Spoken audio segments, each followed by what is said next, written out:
বাংলাদেশে যারা আন্দোলন করেছে তারা যদি মহাবীর হতে পারেন, সরকারের গুরুত্বপূর্ণ জায়গায় তারা যদি আসীন হতে পারেন, তাহলে এই প্রবাসীদেরকে তো আরো বেশি গুরুত্ব দেওয়া উচিত। এই প্রবাসীদেরকে আমি ওই দিন বলেছিলাম যে এই প্রবাসীদেরকে তো বিপ্লবী প্রবাসী এবং এদেরকে রাষ্ট্রীয়ভাবে স্বীকৃতি দেওয়া উচিত। বাংলাদেশে যারা আন্দোলন করেছে তারা যদি মহাবীর হতে পারেন, সরকারের গুরুত্বপূর্ণ জায়গায় তারা যদি আসীন হতে পারেন, তাহলে এই প্রবাসীদেরকে তো আরো বেশি গুরুত্ব দেওয়া উচিত।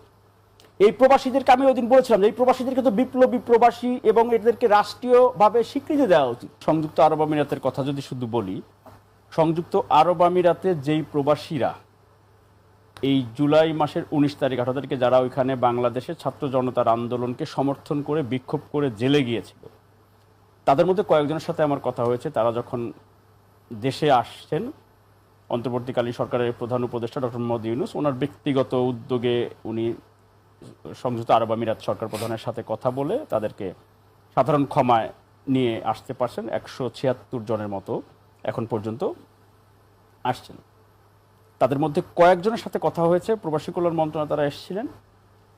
কারো কারো 10 কোটি 20 কোটি টাকার বিনিয়োগও এখানে ছিল বা আছে। তারা এক কাপড়ে জেল থেকে তাদেরকে সরাসরি ব্ল্যাক লিস্ট করে পাঠিয়ে দিয়েছে বাংলাদেশে। তারা আর কখনো সংযুক্ত আরব আমিরাতে ঢুকতে পারবে না। তাদেরকে 50,000 টাকার একটি সহায়তা বা অনুদান দেওয়া হয়েছে মন্ত্রণালয়ে। আপনি চিন্তা করেন বাদশা ভাই, তারা কিন্তু জানে যে সংযুক্ত আরব আমিরাতে বিক্ষোভ করলে বা সৌদি আরবে বা রাজতন্ত্রের যে দেশগুলোতে বিক্ষোভ করলে এটা কত বড় শাস্তি। তারা জেনে বুঝে ওই সময় তখনকার সরকারের যেই জুলুম নির্যাতন তারাও তো সহ্য করেছেন, তাদের অনেকেই দেশ থেকে বাধ্য হয়েছেন প্রবাসে গিয়ে অবস্থান করতে। তারা কিন্তু ওইখানে বিক্ষোভ করে ইন্টারন্যাশনালি তারা এই জনমতটা কিন্তু তারা তৈরি করেছেন তখনকার সরকারের পতনের জন্য বা ছাত্র জনতার আন্দোলনের পক্ষে।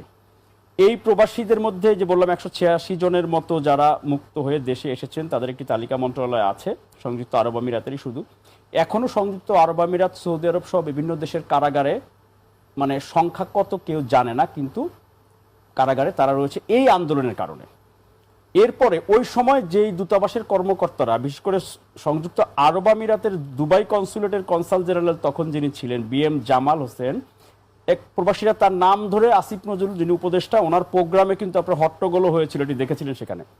তার নাম ধরে বলেছে BM জামাল হোসেন তখন সংযুক্ত আরব আমিরাত সরকারকে, তাদের আইন শৃঙ্খলা বাহিনীকে বুঝিয়েছিল, প্রবাসীরা যেটা বলছেন, যে এই প্রবাসীরা বা এই বাংলাদেশিরা হচ্ছে তোমার দেশের সরকারের বিরুদ্ধেও আন্দোলন করছে, তুমি এদেরকে ধরো। এবং খুঁজে খুঁজে দূতাবাসের পক্ষ থেকে এই ধরনের অ্যানাউন্সমেন্ট দিয়ে কিন্তু তাদেরকে অনেককে ধরা হয়েছে তখন। এটি প্রবাসীরা বলেছেন, বা আমরা ওই সময়ে জানতাম যে তিনি এতটাই ভূমিকা রেখেছেন। প্রবাসীরা কিন্তু তার শাস্তির দাবি কেন বিচার করা হলো না, তাদের কথা হচ্ছে তাকে আরো প্রমোশন দিয়ে বা ভালো পদে অন্য জায়গায় তাকে পদায়ন করা হয়েছে, এই নিয়ে কিন্তু ওই দিন হট্টগোলটা হয়।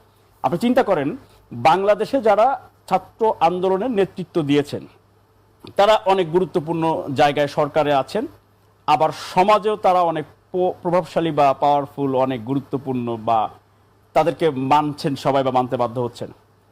তাহলে এই প্রবাসীরা যারা জীবনের ঝুঁকি নিল, দেখেন, একে তো তারা জেল জীবন, ফাঁসি হতে পারতো, যাবজ্জীবন সাজা হয়েছিল অনেকে, যাবজ্জীবন সাজা।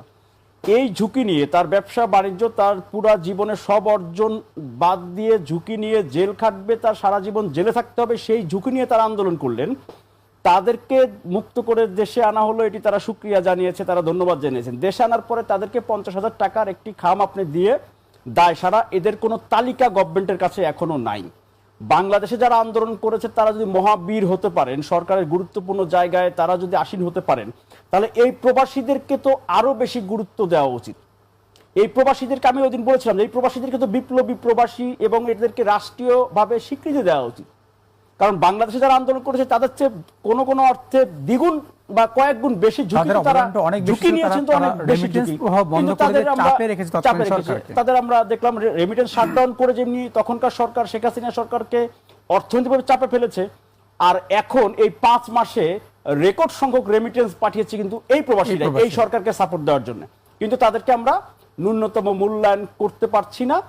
তাদেরকে আমরা এখন পর্যন্ত যারা কারাগারে আছে, কতজন আছে, কতটুকু তালিকা আছে, এবং দুঃখজনক হলেও সত্য, এই প্রবাসীদেরকে প্রবাসী কল্যাণ মন্ত্রণালয় থেকে তাদের সাথে আলোচনা করার সময় দিয়ে 7 জন বা 10 জনের প্রতিনিধিকে একটি ডেট বা তারিখ বা সময় দেওয়ার পরেও তাদের সাথে সময় আলোচনা হয়নি। একটু আগে একজন প্রবাসী কথা হচ্ছিল, তার সাথে ফোন করেছিলেন তিনি। এর চেয়ে বড় দুঃখজনক ঘটনা হতে পারে না। মুখে মুখে আমরা বলি, এটা আসলে কোনোভাবে কাম্য নয়, কারণ বিশেষ করে প্রবাসী খাত নির্ভর যে আমাদের অর্থনীতি, সেখানে আমরা এটা কোনোভাবে কাম্য নয়।